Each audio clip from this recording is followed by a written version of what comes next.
You just rewrote your money story, not by thinking about it, but by doing the work. One belief, one action, 1 week at a time. Take a deep breath. Look at your completed worksheet. You just did something that most people never do. You looked at your money story. You didn't just think about it, you wrote it down. You connected the past to the present, and you created a plan for the future. Your money story is not your fault. You didn't choose it, but you can change it. And you just started. This is how freedom starts.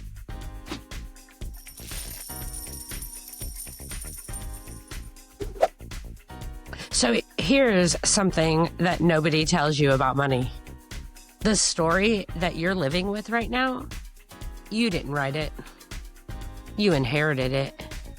Somebody handed you beliefs about money before you could even spell the word, before you even had a bank account, before your first paycheck, before you even knew what a bill was. Somebody taught you through stress, through silence, through survival, that money means something. And you've been living that story ever since. But here's the good news. Your money story is not your identity. It's just a script that you've been reading. And today, we are going to rewrite it. Welcome back to Plugging the Leaks Because Broke is Boring. I'm Danielle. I'm the founder of My Money Enterprises, the creator of Tradelandia, and your emotionally grounded budget coach.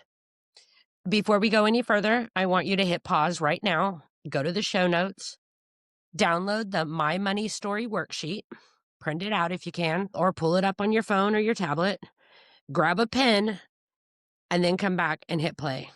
This episode is interactive. You're not just going to listen to me talk about money stories.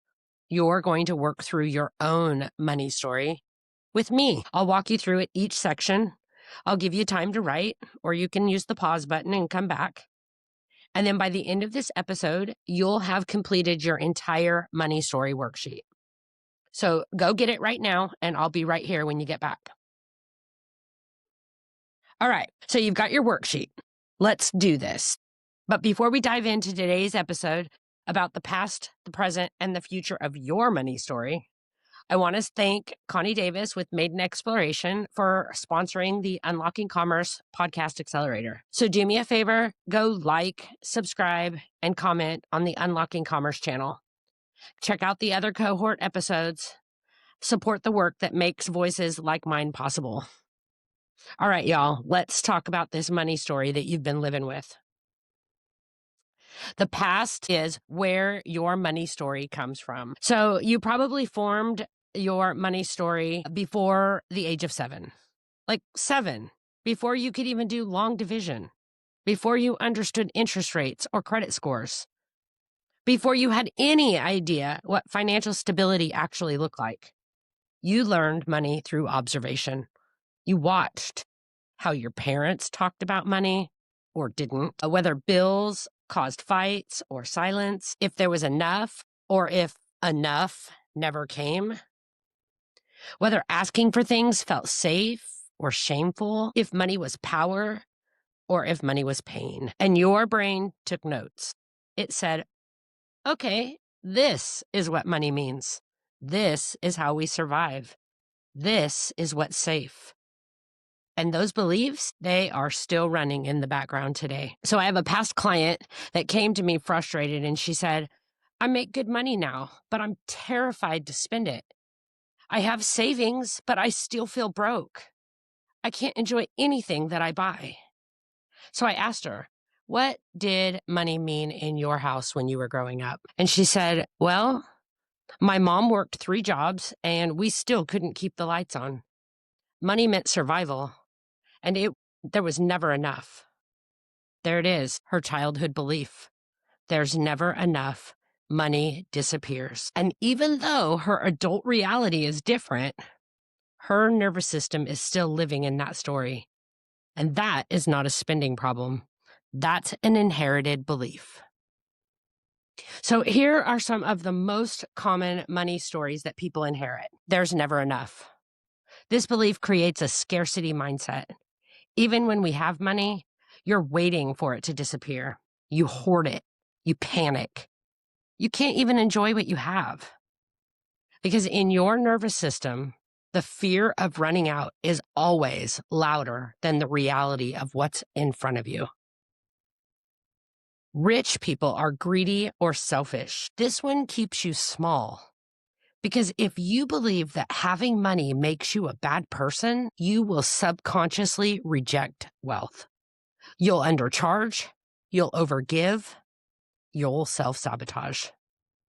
Because deep down, you are protecting your identity as a good person. I'm bad with money. Someone told you this once.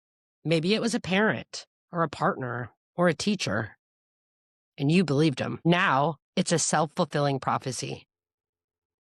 You don't even try to budget because that's just not who I am. But it's not true. You're not bad with money. You just haven't been taught. Money is the root of all evil. We've all heard that one, right? Actually, the quote is, "The love of money is the root of all evil." But somewhere along the way, that first part got dropped. And now money itself gets treated like it's dirty, like wanting it makes you shallow. But money is neutral. It's a tool. What you do with it, that's what matters. If I have money, people will use me. This belief makes you hide your success. It makes you feel guilty for having more than others. It makes you say yes when you really want to say no, because you're afraid that people only want you for your money. I don't deserve nice things. This one hurts because it tells you that comfort, joy, and ease, they're not for you. That you have to earn the right to rest. That struggle is noble and pleasure is indulgent. But you do deserve nice things, not because you're perfect, but because you're human. Money causes problems. Maybe money did cause problems in your house, fights, stress, divorce. So now you keep yourself broke to keep the peace. But money doesn't cause problems. Money reveals what's already there. These aren't facts. These are inherited scripts. And today, we are learning to see them for what they really are. All right, guys, so grab your worksheet. We're going to look at section 1. It's the past, where your money story came from. We're going to work through this together. So I'll read each prompt. I'll give you some time to think, and you can write that down, whatever comes up. Use the pause button if you need more time. You ready? Okay, action step 1. Name your earliest money memory. Think back. What's the first time that you remember showing up in your money showing up in your life? Was it stressful, exciting, shameful, confusing? Write it down in the space on your worksheet. Okay, action step 2. Ask yourself 3 questions. Growing up, was money talked about openly or avoided? Who controlled the money in your home, and what do you remember about that? What did you learn about people who had money, about people who didn't have money? Take your time and write down your answers here. Okay, action step number 3. Write down one belief that you inherited. So I want you to finish this sentence on your worksheet. I grew up believing that money means blank. Write it down. That is your inherited script. And now that you can see it, once you see it, you can question it. Awareness is the first step to freedom. Nice work. All right, let's keep going. So the present, why your money story shows up now. Okay, so your inherited beliefs about money, but how do they show up today? Because you're not 7 anymore. You're an adult with income. responsibilities, goals. But those old beliefs, they're still running the show in the background.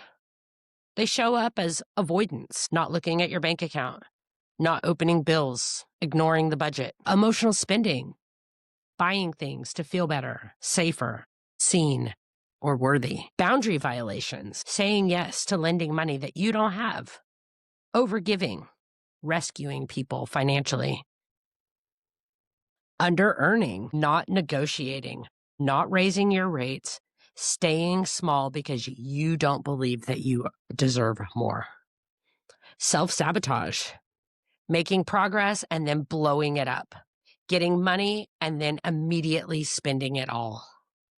These are not character flaws. These are nervous system responses to old stories. I had a client who was making 6 figures, but every time they hit a savings goal, they'd find a reason to spend it. New car, fancy vacation, helping family. And I asked, what happens inside your body when you see money sitting in your account? They said, I feel guilty, like I don't deserve it, like something bad is going to happen if I keep it. And then they told me, growing up, that their family barely scraped by. Whenever they did get money, like a tax return or a bonus, something broke. The car, the roof, someone got sick. So their childhood brain learned that money doesn't stay. And if it does, something bad happens. Now, as an adult, their nervous system was creating that pattern, spending the money before something bad could happen. That's not bad budgeting. That's a trauma response. So here's the emotional cycle, and here's how it works. First, you have the old belief, it gets triggered.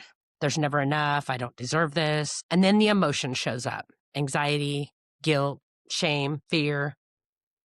And then the behavior follows. We avoid, overspend, undercharge, say yes when you mean no. And then the outcome reinforces the belief. See, I told you I was bad with money.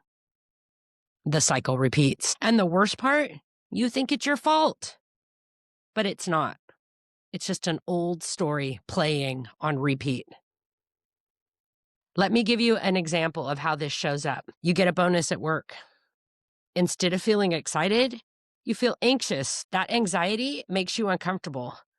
So you spend the money fast. New shoes, dinner out, helping a friend. Within a week, it's all gone.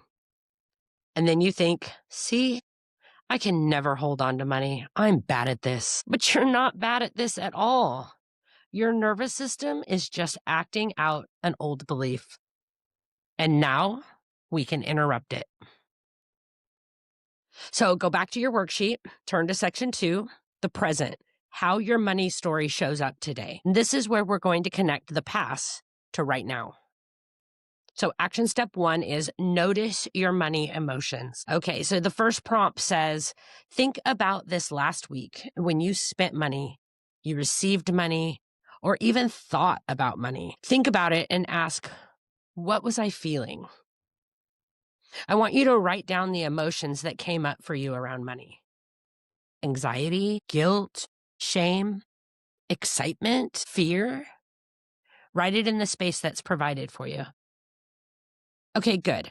Action step 2, identify your go-to response. Okay, so when money stress showed up, what did you do? Check all of the boxes that apply. Freeze and avoid, spend to feel better, hustle harder, shut down emotionally. Check what's true for you. And in the space below it, write it down. No judgment, just awareness. Okay, action step 3, connect it to the belief. Okay, this is where that you get to connect the dots. Fill in this sentence. When I feel blank, I blank because I believe blank. Here's my example. When I feel anxious, I avoid my bank account because I believe there's never enough. Now rewrite yours. Okay, good. That's your pattern. You just identified it. and now you can interrupt it. So here's the good news. Your money story is not permanent. You didn't write it, but you can rewrite it.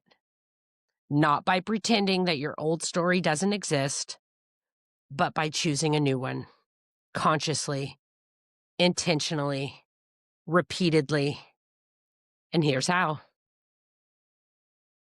Your childhood belief was formed with childhood information. It might have been true then, but is it true now? Here's an example of an old belief. There's never enough. But question this, is it actually true right now? Do I have food, shelter, a paycheck coming? You're not gaslighting yourself. You're giving your nervous system updated information. You can't delete an old belief, but you can layer a new one on top of it. The old belief that there's never enough can be layered with the new belief that says, I'm learning to manage what I have and create more. The old belief, I'm bad with money, replaced with a new belief that says, I'm learning and learning is not failing. Old belief, money causes problems. New belief, money is a tool and I'm learning to use it with intention. Write your new belief down and say it out loud. Even if you don't believe it yet, your brain will catch up. So beliefs change through action, and you can't think your way into a new money story. You have to behave your way into it. So if your old story is, I can't say no, practice by saying, let me get back to you one time this week. If your old story is, I don't deserve nice things, buy yourself one small thing guilt-free.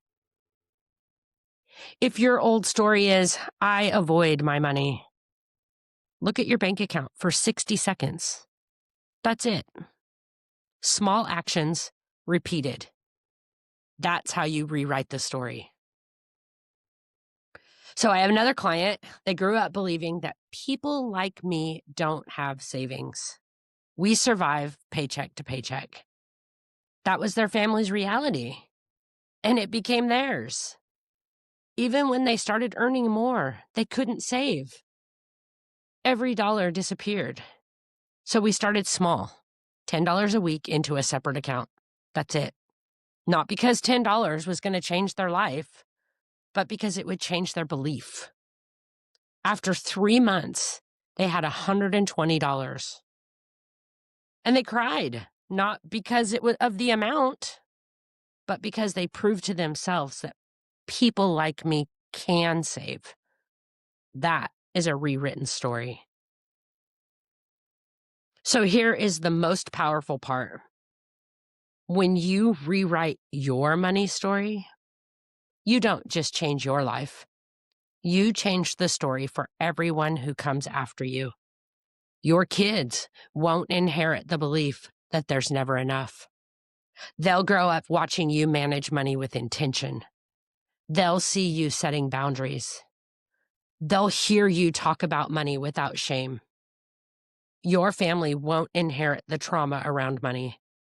They'll see you break the cycle of secrecy and stress. And they'll learn that it's possible to change. Your community won't inherit the survival mode.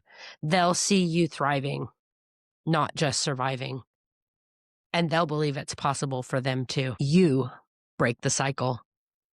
Not by being perfect, not by having it all figured out, but by being intentional, by choosing differently, by doing the work to heal. And that work, it's not just for you.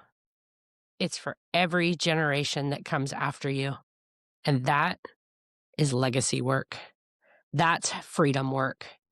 And you are doing it right now. All right, so the final section of your worksheet, turn to section 3, the future, how to rewrite your money story. This is where transformation happens. Action step 1, pick one old belief to challenge. Look back at section 1 where you wrote down your inherited belief. Now write it again in the space provided in section 3. This is the belief that you're going to challenge. Action step 2, write your new belief. Now rewrite it in the present tense. Make it true, even if it feels aspirational. Here's my example. The old belief is, I'm bad with money. The new belief is, I'm learning to manage money with intention. Now write yours in the space on the worksheet. Okay, action step number 3, take one new action. Now, the final question, what's one small behavior that you can do this week that aligns with your new belief? Write it down in the space provided. Make it small. Make it specific. Make it doable. Perfect. You just rewrote your money story. Not by thinking about it, but by doing the work. One belief, one action, 1 week at a time. So take a deep breath. Look at your completed worksheet. You just did something that most people never do. You looked at your money story. You didn't just think about it, you wrote it down. You connected the past to the present. And you created a plan for the future. Your money story is not your fault. You didn't choose it, but you can change it. And you just started. This is how freedom starts. Your money story is not your identity. It's just a script that you've been reading. And today, you started rewriting it. You are not broken. You are not behind. You are exactly where you need to be. And the next chapter, you get to write that. So, if you want to go deeper and you want more support rewriting your money story, I have 2 resources for you. Apply for one-on-one Plug the Leaks coaching. If you are wanting personalized support to dig into your money story, identify the leaks, create a plan to rewrite it, I do offer a limited number of one-on-one coaching spots. I'm being selective about who I work with one-on-one because this work is deep and I want to make sure that we're a good fit. So if you're ready to do the work, fill out the application in the show notes. I'll review it and we'll see if coaching together makes sense. And the second resource is this worksheet. If you didn't finish the worksheet during the episode, go back and complete it. And if you did finish it, keep it. Revisit it. Every week, every month. Evaluate it and see what's changed. See what new beliefs you've practiced. This is ongoing work. It's not a one-time thing. The worksheet link is in the show notes if you need to download it again, or you can share it with someone. And don't forget to like, subscribe, and comment on this podcast and the Unlocking Commerce channel. Supporting them supports me and maybe your voice next. Share this episode with someone who needs it. I'll see you next month.